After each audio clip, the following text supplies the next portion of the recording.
Exercise 13.2 question number first. Question number पहला ही question है, थोड़ा ध्यान से सुनो। एक ठोस एक अर्धगोले पर खड़े शंकु के आकार का है। एक अर्धगोले पर खड़े शंकु के आकार का एक ठोस है।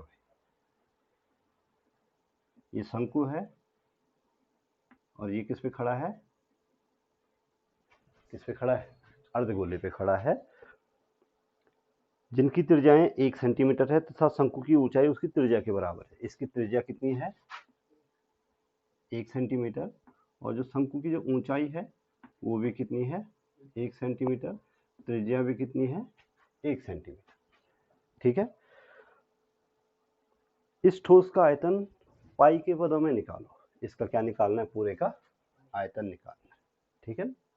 तो इससे पहले वाले चैप्टर में हमने क्या किया था कि पृष्ठ वाले सवाल आए थे, सारे के सारे हमने क्या निकाले थे? उसने बोला था संपूर्ण पृष्ठ निकालो, उसने बोला था वक्र पृष्ठ निकालो, जो भी बोला हमने पृष्ठीय क्षेत्रफल निकाले। अब इस वाले पूरे चैप्टर में हम आयतन की कैलकुलेट करेंगे। ठीक है।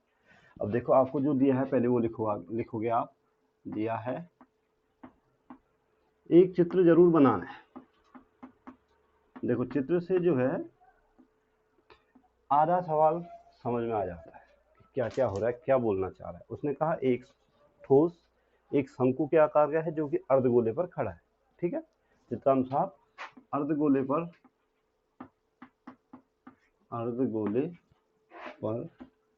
खड़े शंकु के आकार का ठोस है। आकार का एक क्या है? ठोस का मतलब होता है एक सॉलिड बॉडी। ठीक है ना, पढ़ा हुआ है। ठोस, द्रव और द्रव्य की 3 स्थितियां होती है, ठोस, द्रव।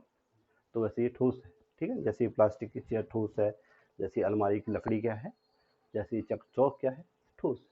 ठीक है, इट्स सॉलिड।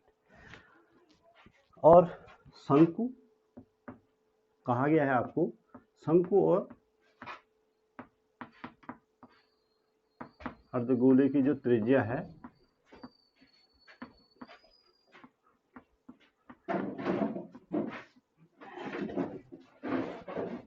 आवाज नहीं, बैठ जाओ। शंकु और अर्धगोले की जो त्रिज्या है वो कितनी है? 1 सेंटीमीटर है। और जो शंकु की ऊंचाई है, शंकु की h वो कितनी है? वो भी, अब थोड़ा सा ध्यान दो। अब होता क्या है कि जब हम पृष्ठीय क्षेत्रफल निकालते हैं तो हमें शंकु की तिर्यक ऊंचाई भी चाहिए होती है। ठीक है ना। लेकिन जब हम आयतन निकालते हैं तो हमें शंकु की तिर्यक ऊंचाई की आवश्यकता नहीं, तब हमको शंकु की त्रिज्या इनफ है, शंकु की ऊंचाई इनफ है। और अर्धगोले में केवल एक विमा होती है और वो होती है उसकी त्रिज्या।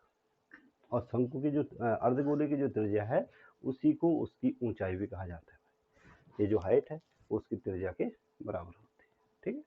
अब देखो, शंकु की ऊंचाई दे रखी 1 सेंटीमीटर और शंकु और अर्धगोले का त्रिज्या दे रखी कितनी? 1 सेंटीमीटर। अब ठोस का आयतन निकालना है।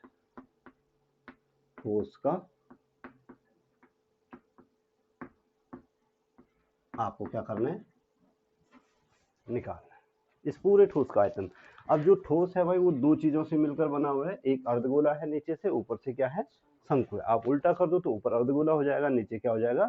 शंकु हो जाएगा। और वो आपके लट्टू की तरह हो जाएगा। लट्टू देखा हुआ है, ऐसे घुमाते हैं जिसको, देखा हुआ? तो अगर इसको हम उल्टा मान कर लें तो ये एक लट्टू बन जाएगा। ठीक। तो ठोस का आयतन, अब ठोस का, इसलिए ठोस का जो आयतन होगा, इसलिए ठोस का आयतन, दोनों के आयतनों को हम क्या कर दो? जोड़ देंगे, हो गया ठोस का आयतन। ठोस का आयतन बराबर अर्धगोले का आयतन प्लस शंकु का आयतन। अर्धगोले का आयतन और शंकु के आयतन को हमने क्या कर दिया? जोड़ दिया। अब सूत्र याद रखने वाले फॉर्मूले आपको मैंने बताए हुए। अर्धगोले का आयतन कितना होता है? 2/3 pi r cube, right? 2/3 pi r cube. और शंकु का आयतन कितना होता है 1/3 पाई आर स्क्वायर एच। देखो दोनों के लिए आर समान है, दोनों की त्रिज्या समान है, दोनों के लिए आर क्या हुआ, अगर त्रिज्या समान नहीं होती तो हम एक के लिए एक की त्रिज्या को कैपिटल आर लिखते हैं, दूसरे की त्रिज्या को स्मॉल आर लिखते हैं, या एक की त्रिज्या को r1 लिखते हैं, दूसरे की त्रिज्या को अलग अलग होती तो। लेकिन चूंकि यहाँ पे बराबर है तो हमारे लिए और आसानी है, ठीक। तो ये हो गया। तो यहाँ से कुछ कॉमन आ सकता है, 1/3 भी आ सकता है मेरे ख्याल से, ये 2/3 है, ये 1/3 है, तो 1/3 बाहर आ गया, यहाँ बचा pi r square, 1/3 pi r square common आ सकता है ना, 1/3 पाई आर स्क्वायर। तो यहाँ पे 2 और r बच गया, क्या बचा, और plus 1/3 pi r square common आ गया, यहाँ पे बच गया h, यही बचा। यहाँ पे एक तो 2 बचा, 1/3 तो बाहर आ गया, 2 बचा, r क्यूब में से r बचा, ठीक है। और यहाँ से 1/3 पाई आर स्क्वायर कॉमन। अब 1/3 पाई, इसने बोला है पाई के पदों में लो, r का मान है 1, r का मान है 1, h का मान भी है, तो 1/3 पाई 1 का स्क्वायर 1, 2 1 जा 1 प्लस 1 3, 3 से कट गया, पाई सेंटीमीटर का क्यूब, ये आपका क्या हो गया, आंसर हो गया। देखो क्वेश्चन में साफ साफ बोला हुआ है कि पाई के पदों में निकाल, तो हमने पाई का मान नहीं रखना है, ठीक है ना, हमने निकाल दिया, ये आंसर हो गया, नोट करो